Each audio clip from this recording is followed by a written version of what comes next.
I wanted to sing them one way and they wanted me to sing it another way.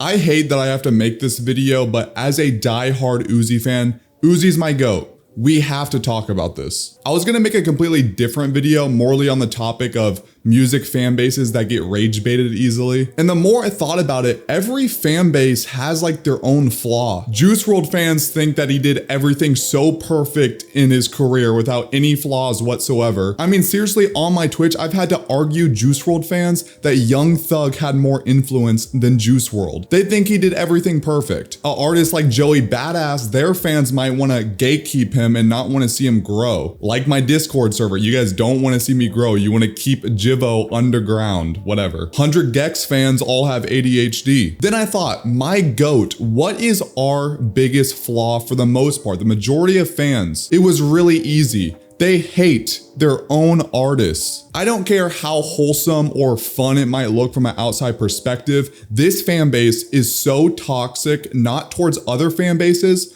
but to Uzi himself. And I haven't made a video on Lil Uzi in 6 months, so let's talk about it. From casual Uzi fans, I think the most popular thing is that people saying that they want his old sound. This is something that happens with every single artist. No matter what direction he takes, everyone's gonna say that they want old Uzi. And occasionally Uzi will preview and drop songs like his old sound. I mean, even the Red and White EP. I've literally heard people be like, yo, we want old Uzi. What is Red and White? It's literally old Uzi. It's old Uzi songs. It just shows that nostalgia feeling, because no matter if it is old Uzi, people are still gonna complain. And the more I thought about it, Uzi fans are so critical, the most critical fans I've seen. And every project that drops is always disregarded at first because they want the old sound and they're not used to this new sound that Uzi is doing. And I can back this claim up. Love is Rage 2, the greatest trap emo album of all time, was bashed on release date. It could have been criticized for it being too commercial, maybe too experimental. Maybe at first people thought there was too many filler tracks that are now classics. When Love is Rage 2 dropped, Lil Uzi Vert tweeted out saying,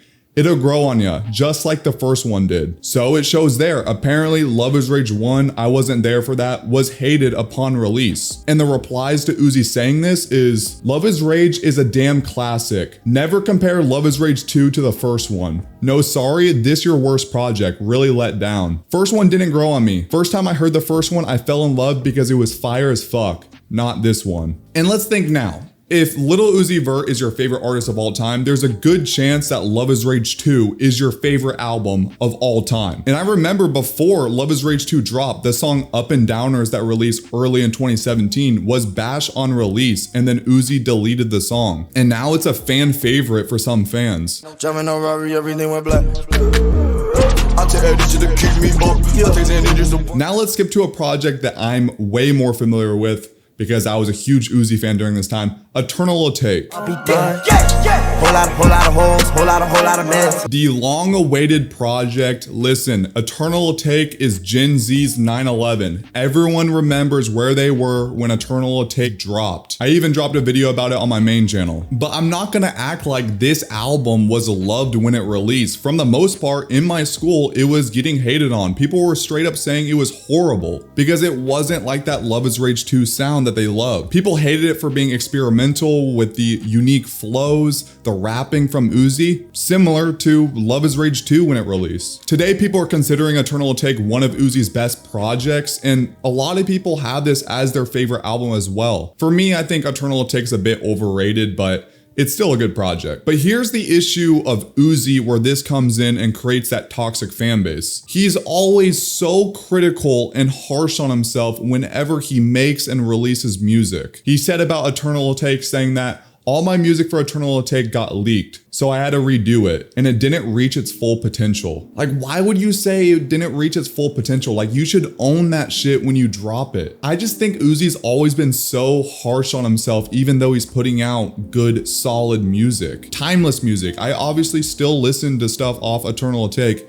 even if I do say it's overrated. And you can back up this claim again with Pink Tape, the long-awaited Pink Tape. That took forever to drop. The rollout was so fun. But Uzi said, get this to #1 and I'll drop the album y'all really looking for. And yet again, Pink Tape was hated on early on, but for the most part now, it seemed to age really well for its experimental value. I've seen so many Instagram posts of people giving this album an 8, 7, 9 out of 10. They didn't say that at first. They were giving like a 2 out of 10, 3 out of 10. They were calling the album trash. And we switch over to EA2. The same thing happens. He was quick to call it a scrapped project, but he did have some confidence at least with this project. I remember him saying in an interview, saying that the people that truly understand it right now are there and people will understand it eventually. Y'all know how much I love Eternal Will Take Two. EA2 still better than EA1. For any people watching that have no idea who I am, I've had that take since EA2 dropped, so. But here's another major issue with Uzi before I get back to the fans. He's so quick to preview or go to the next era in his career after dropping a project. After he dropped Eternal Will Take, it was quick and he dropped the deluxe for the fans because he thought the fans wanted that sound instead. Pink Tape, he went straight into the Barter 16 era. That never happened. And then he dropped Eternal Will Take 2 and then quickly went to the new era of dropping snippets that sounded like his old sound. Those songs need to drop, by the way. We need What's Up Molly, we need Radar, we need London, we need Kiss Me Again. There's some good songs. Oh my goodness. 2025 Uzi, 2024 Uzi, we need it. But the reason why Uzi's hype has really stayed alive is the hype and the attention towards his leaks. I don't know the exact number, but it's somewhere around 800 leaks have leaked this year alone, and they're supposed to be wrapping up right now, so there shouldn't be that many more leaks in 2025. But this keeps the old fans there, and there's so much hype for the leaks because constantly there's new leaks trending. Right now there's a trend of people playing Mario Kart while using unreleased Uzi. There's multiple accounts doing this with tens of thousands of followers, and these are creating so many trending unreleased Uzi songs. What I'm trying to say is that the talent is there. He's releasing amazing music, in my opinion, and the leaks show for that. But I'm gonna be a little bit of a hypocrite. Listen, you just heard me just critique Uzi like that. And overall, I think the community is so critical on what he does, and I think we should just let Uzi drop what he wants and create what he wants. But also, Uzi should not care. That's how the entertainment industry works. You can't satisfy everyone, but I get to extent of why he feels that way because the majority of people are just not satisfied and just complain all the time. Uzi got one of the most passionate and obsessed fan bases I've ever seen, but they are extremely harsh, and for the fact that Uzi cares what the fans think, I mean, he's tapped in with Uzi fan pages and what they think. When an artist cares that much, it just creates more toxicity in the fan base. And I'm not overreacting. Some of these fans critique Uzi on the littlest things possible. Uzi Rare updates.